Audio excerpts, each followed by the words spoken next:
Te doy la más cordial bienvenida a esta primera clase de sesgos cognitivos en pruebas de software. Desde ahora en adelante me referiré solamente como sesgos, pero entiéndase por favor que estoy hablando de los cognitivos. ¿Okay? En esta primera clase vamos a revisar qué son los sesgos, algunos factores que influencian, dónde se demuestran.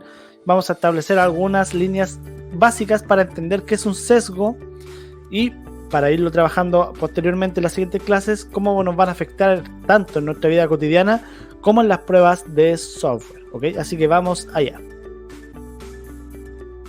Bien, iniciamos con la pregunta básica. ¿Qué son los sesgos cognitivos?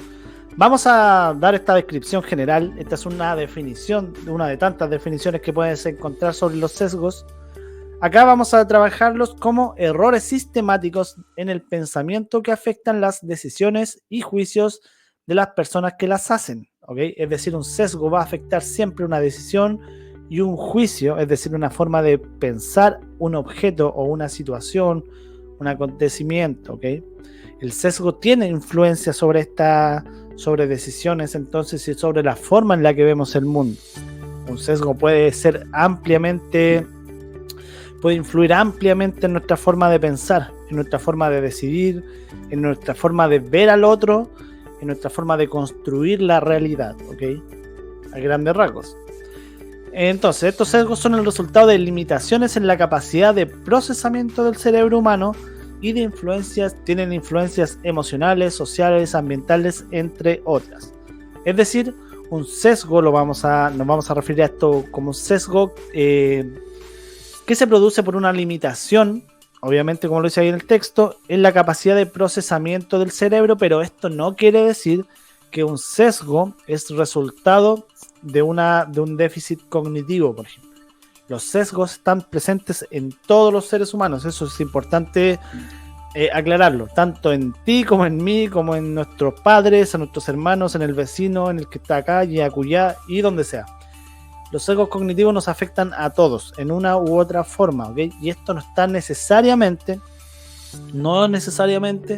influenciado por algún padecimiento psicológico o mental, ¿ok? Hay algunas enfermedades mentales que sí tienen sintomatología que es muy asociada a sesgos, pero no es necesariamente una causa del fenómeno, ¿ok? Que los sesgos, como te comentaba, son transversales a toda la humanidad y en un sentido bien general tienen que ver un poco tal vez con el diseño de nuestro pensamiento, nuestra capacidad cerebral, la forma en la que reaccionamos a los diferentes acontecimientos de nuestro día a día. Los sesgos cognitivos pueden llevar a percepciones y decisiones que no son racionales ni lógicas y que suelen ser inconscientes. Acá tenemos otro punto importante. Ya tenemos un punto al decir que los sesgos son transversales a todos los seres humanos y no están ligados necesariamente a una enfermedad o padecimiento psicológico o mental. Y por el segundo punto, que son inconscientes. ¿Qué quiere decir que sean inconscientes? Es que tú los padeces y yo los padezco sin darme cuenta de ello. Se expresan de forma inconsciente. Yo puedo hablar de una forma, hacer un juicio de valor sobre algo o un juicio cualquiera sin saber que estoy siendo sesgado o que mi juicio es sesgado por mi cultura, por mis tradiciones, por mi religión, por mi pensamiento político, etc. Es decir, los sesgos emergen de forma inconsciente. Esto quiere decir que emergen de forma involuntaria, si se quiere así. ¿Podemos darnos cuenta de que tenemos estos sesgos? Sí. ¿Cómo? Haciendo un raciocinio sobre nuestro pensamiento. Algo que vamos a trabajar durante el curso, ¿ok? Vamos a ir trabajando, obviamente enfocado en lo que son pruebas de software, porque vamos a ver cómo al crear pruebas de software sí estamos siendo influenciados por los sesgos. Bien. ¿Qué factores influyen en los sesgos cognitivos? La cultura es muy importante. Nosotros, por ejemplo, en Latinoamérica tenemos un tipo de cultura, no tiene nada que ver con pruebas de software, pero por ejemplo, somos muy allegados o muy cercanos a nuestra familia, a nuestras parejas, ¿cierto? Nos tocamos mucho, nos besamos, nos abrazamos, nos acariciamos.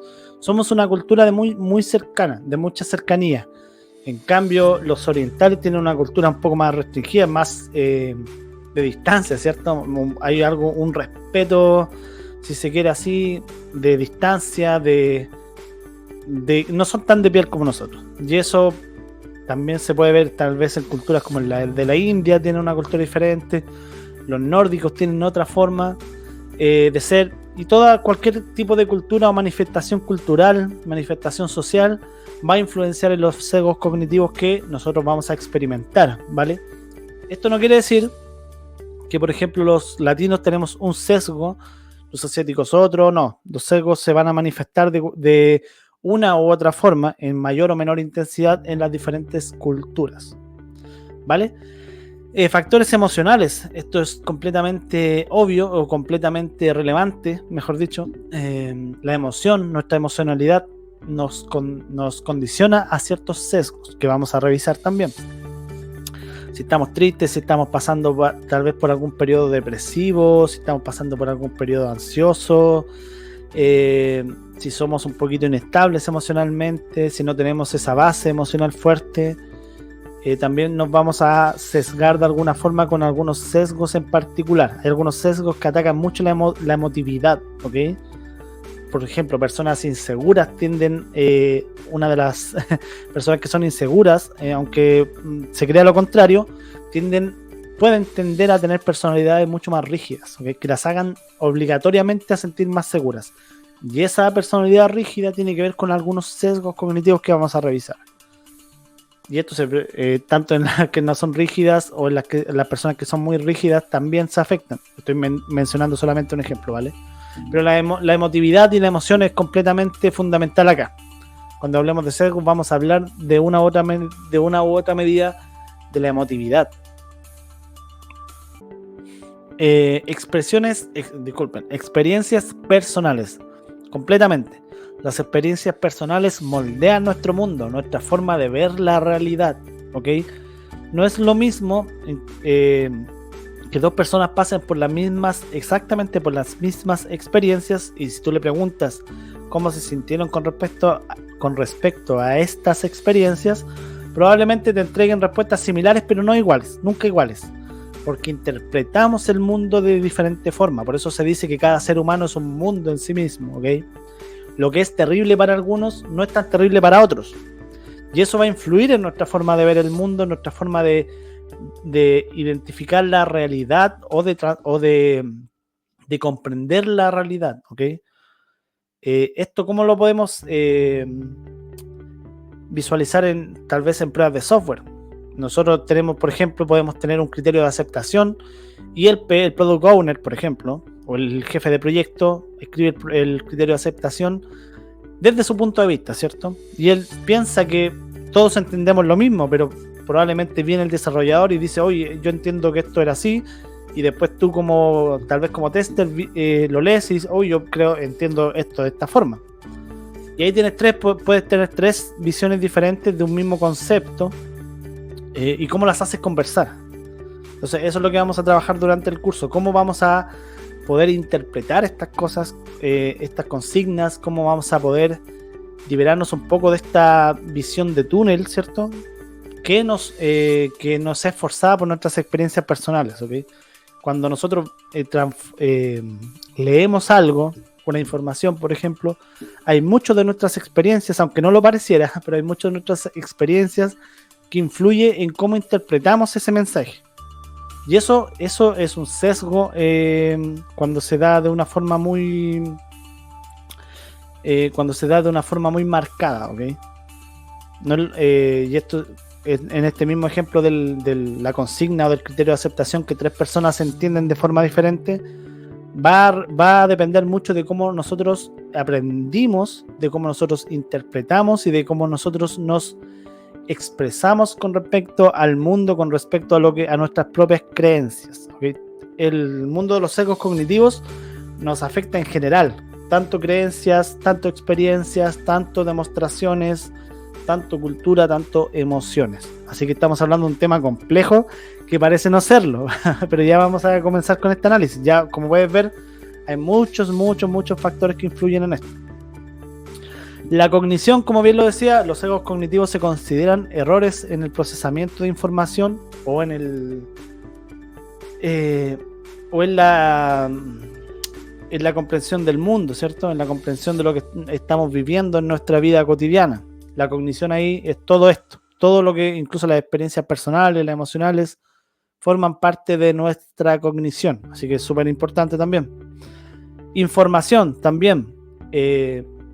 Hay sesgos, por ejemplo, que tienen que ver con la información que recibimos día a día. Voy a poner un ejemplo. Supongamos que yo estoy en contra de un partido político X. Yo voy a buscar, a lo mejor en YouTube, estoy buscando videos y me quedo viendo un video de un partido político, o sea, de un video de un canal de televisión que está en contra de ese partido político. Probablemente yo voy a quedarme viendo el video y yo voy a buscar más información en contra de ese partido político. Voy a estar retroalimentando mi creencia inicial con información que apoye mis propias creencias que yo tengo contra ese partido político. ¿Ok? Ese es un sesgo de confirmación. Estoy buscando información, tal vez sin darme cuenta, ¿cierto? Porque yo busco, quiero ver todo lo malo que ha hecho este partido político. Me salió un video, mira, casos de corrupción en el partido tanto. Se robaron tanto. Yo sigo consumiendo esa información, y sin darme cuenta me estoy alimentando mis propias ideas de que ese partido político es corrupto. ¿Puede que tenga razón? Sí, probablemente sí. Pero al recibir información solo de una fuente, es decir, información sesgada, porque yo estoy solamente recibiendo información de los contrarios, estoy siendo sesgado de la otra información, del otro tipo de información. ¿Qué pasó si hoy se descubrió que no eran corruptos?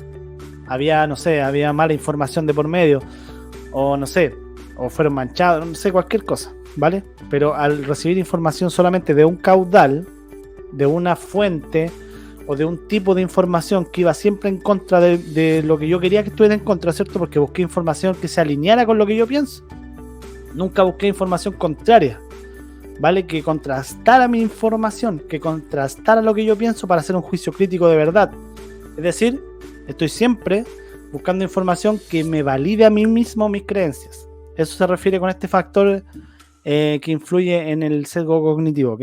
Estoy constantemente buscando información que valide mi propio pensamiento para hacerme inconscientemente sentir bien, ¿ok? Porque cuando tenemos información que es contraria a lo que nosotros pensamos, ¿qué pasa? Nos podemos sentir incómodos, mal, ansiosos. En cambio, por el contrario, generalmente buscamos información que valida nuestras creencias iniciales, ¿ok? A eso se refiere esto. Es un tema para largo, ¿no? ¿Cómo se relacionan con las pruebas de software? Acá viene lo interesante. Esto se va a relacionar por completo en todo, si lo queremos de alguna forma, en todo el ciclo de vida de desarrollo del software. Acá estamos solamente ligados a lo que es pruebas, pero podemos mencionar que tanto en la planificación de las pruebas, ¿cierto? Cuando construimos nuestros casos de prueba, ¿qué casos de prueba estamos construyendo? ¿Estamos construyendo los casos que nosotros creemos que son los necesarios o los que realmente pueden aparecer en el ciclo de vida del producto, en la utilización del producto por parte de los usuarios? La ejecución de las pruebas. ¿Cómo estamos ejecutando las pruebas? Secuencialmente, en un orden lógico, tal vez en un tipo de happy path, ¿cierto? Que se alinea con lo que nosotros pensamos que es el funcionamiento correcto del software. Finalmente, ¿cómo analizamos los resultados? Lo analizamos de una mirada crítica, de una mirada que sustente que mis pruebas son exitosas, o una mirada en la que vamos a buscar bugs de una forma incorrecta, o la que vamos a indicar que el software no funciona bien cuando sí funciona bien según lo que necesita el negocio, o una mirada en la que vamos a pensar o vamos a buscar o vamos a intentar no encontrar errores para satisfacer alguna fecha de entrega o algo. Todo eso lo vamos a revisar acá. El impacto de los sesgos en las pruebas de software. Aquí tenemos solamente algunos ejemplos que vamos a ir trabajando de a poco. Subestimación de casos negativos. Este es un sesgo de optimismo, es decir, vamos a intentar, sin darnos cuenta, esto es importante, recuerden que son inconscientes. Estos sesgos se manifiestan de forma inconsciente. Vamos a crear casos de prueba para que la menor cantidad de casos de prueba sean negativos, es decir, para que el software se luzca y parezca que está todo muy bien hecho. Sé que suena mal esto, sé que suena como incluso un poco tonto, porque claro, nuestro trabajo es buscar bugs, Pero puede darse el caso de que estemos subestimando el porcentaje de casos negativos que puedan salir. Inconscientemente, recuerden que esto es inconsciente, nosotros no lo estamos buscando. Esto ocurre, mira, yo escribí 10 casos de prueba para este feature. O para esta nueva característica. Uy, resulta que los 10 casos de prueba son casos de prueba que revisé con los desarrolladores, que a lo mejor que leí los criterios de aceptación. Y ya con esto debería estar bien. Pero no me he puesto en ningún momento en el otro lugar ya. ¿Qué ocurre si hago todo lo contrario de lo que se supone que debería hacer? A lo mejor sale todo mal. Un ejemplo básico, ¿cierto? Por ejemplo, confirmación de suposiciones erróneas. Esto es un sesgo de confirmación. Es decir, yo voy a suponer que una suposición de un paso de prueba mío es correcto o incorrecto, ¿cierto? Por ejemplo, yo estoy suponiendo que todos los usuarios que entran a Google, escriben en la URL, ¿cierto? Aparece el cuadrito de la búsqueda de Google, escriben su búsqueda y le dan clic a buscar. Y listo. Ese es mi caso de prueba con una suposición. Estoy suponiendo que los usuarios... Pero ¿qué pasa si el usuario entra a Google, escribe la búsqueda, le da marcha atrás o le da retroceder, o escribe la búsqueda y después presiona, no sé, voy a tener suerte, o después recarga la página, o escribe solo caracteres incorrectos, o no escribe nada y le da a buscar? ¿Qué ocurre en todos esos casos? Mi suposición inicial era que los casos siempre van a pasar por este camino por el que yo visualicé el path de la aplicación, por decirlo de alguna forma. El camino por el que yo creo que los usuarios pasan. Pero ¿ese es el camino por el que los usuarios pasan realmente? ¿Todos los usuarios o la gran mayoría? Esa es una confirmación, es un sesgo de confirmación, ¿vale? Yo estoy, por ejemplo, perdón por la tos.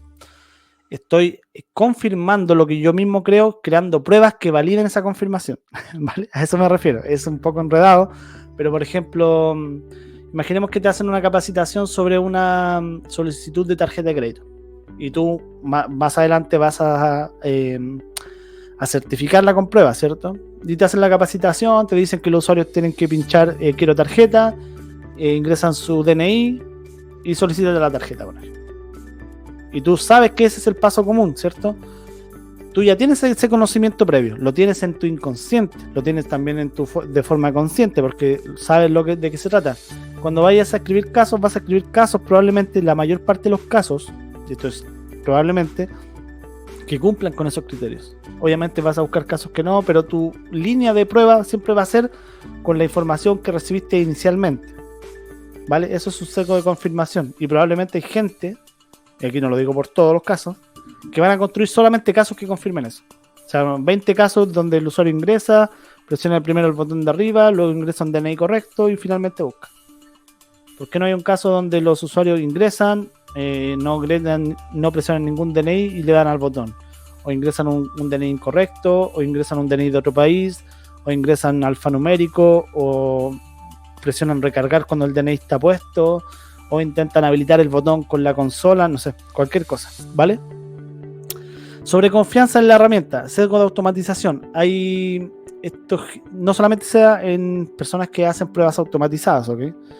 Sea en cualquier tipo de herramienta. Confiar demasiado en la herramienta es entregarle el proceso de calidad, por ejemplo, a las herramientas que utilizamos para nuestro proceso de pruebas. Por ejemplo, a Selenium, o a cualquier, a Karate, o lo que sea, ¿vale? O a Jest, cualquier herramienta de automatización o framework, es entregarle la responsabilidad de las pruebas a estas herramientas. Cuando las herramientas solamente realizan lo que nosotros les indicamos que realicen, ¿ok?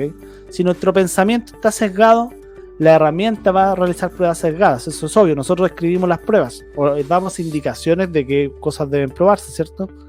Ojo con eso también. Distorsión de la complejidad, esto se llama sesgo de anclaje, lo vamos a explicar cada uno de estos en detalle más adelante. Pero por ejemplo, distorsionar la complejidad es, por ejemplo, suponer que un caso requiere, no sé, tengo un caso en el que voy a darme de alta en una tarjeta de crédito, el mismo caso anterior, en el que yo elijo mi tipo de tarjeta, ¿cierto? Por ejemplo, tarjeta de crédito. lleno mi root o mi DNI, mis nombres y mi mail y le doy a enviar. Yo digo, mira, este es un caso en el que yo tengo que llenar todo el formulario, tal vez otro en el que lo llene incorrecto y listo. Estoy simplificando la complejidad, ¿ok? Estoy haciendo una distorsión de la complejidad real de ese caso, porque la complejidad real probablemente requiera, los que sepan ahí un poquito más de testing, requiera multiplicar las casuísticas de ese caso. No sé, ingresar en tarjeta, por ejemplo, rellenar, no sé, suponiendo, solo el DNI, intentar ir. O rellenar el mail, intentar ir. Rellenar solo el nombre, intentar ir. Rellenar mail y nombre, ir. Intentar enviar solamente el DNI y el mail, ir. Solo el DNI y el nombre, ir. Y todas esas casuísticas que hacen que el caso sea mucho más complejo. O qué ocurre si voy con un DNI que esté vencido. O qué ocurre si voy con un mail que no esté habilitado. O qué ocurre si mi nombre, mi DNI y mi nombre no coinciden. O si mi DNI está no es real. Toda esa complejidad propia, o qué ocurre si alguno de los datos está incompleto, si el mail va a sin.com, todo eso es la distorsión de la complejidad en la que yo voy a minimizar la complejidad de un hecho, de una acción, o en este caso de un caso de pruebas, para adaptarla a mis necesidades respecto a esa complejidad. A lo mejor yo inconscientemente no quiero hacer tantas pruebas porque estoy muy cansado. Me lanzan 20 historias de usuario para probar y veo que esto no es tan complejo, ¿cierto? O este sesgo se suele dar mucho en los desarrolladores y en los gestores de proyectos, los que dicen, no, si este feature no hay que probarlo tanto, hagamos un happy path nomás y listo. ¿Y qué pasa? Lanzamos ese feature a la producción y falla por todos lados. Claro, distorsionamos la complejidad, vimos que era solamente un formulario, pensamos que era fácil, ¿cierto? No tiene mucho problema, hay mensajes de error por todos lados, entonces no hay drama. Lo lanzamos a producción, y en producción hay 1000 casuísticas diferentes que se van a dar. Personas que van a recargar la página, personas que van a ver la consola, tal vez algún hacker va a intentar inyectar código, no se probó la seguridad, va a fallar por todos lados. Eso es una distorsión de la complejidad y es parte de este sesgo de anclaje. Y bien, estos son los sesgos cognitivos. Vimos un repaso rápido por lo que son estos fenómenos cognitivos, estos fenómenos de la mente, y cómo pueden y cómo impactan en las pruebas de software. Vamos a ir adentrándonos de a poco en este mundo, ¿vale? Hay muchos conceptos que no tienen por qué manejar, son más del lado de la psicología, pero es muy importante y creo que enriquecen mucho cuando uno los conoce por el lado del testing, ¿ok? Yo en mi práctica de testing los utilizo bastante y me han dado bastante muy buenos resultados, ¿vale? A nivel profesional al menos. Así que eso, nos vemos en la siguiente clase.